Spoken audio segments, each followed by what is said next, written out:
Tervitus kõigile! Ma olen esimene inimene Eestis. Ma olen esimene massiivne rassist Eestis. Sain väga suure osaliseks.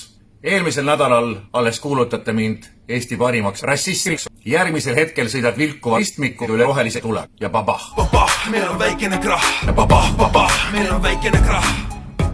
See on absoluutne olukord. Ehk siis nad on rikkunud seadust.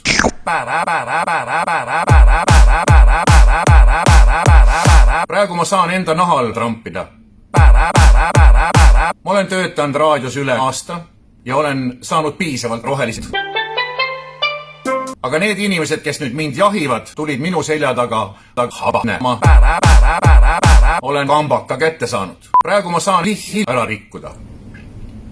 Ma mõistan nüüd ka neid inimesi, neid teisi inimesi, kes samamoodi on inimesi, sattunud Eesti inimesi ühiskonnas, ja rebid kontekstist midagi välja.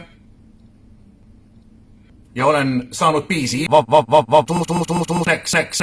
See kõik rajaneb totaalsele meie saas. See ei võta ära minule tekitatud Kanada.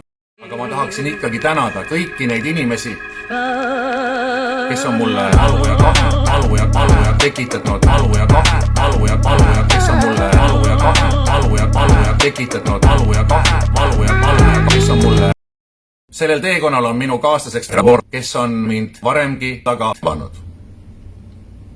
Ja ta on endiselt heas vormis. Ja tal on massiivne kokku. Ma tänan teid.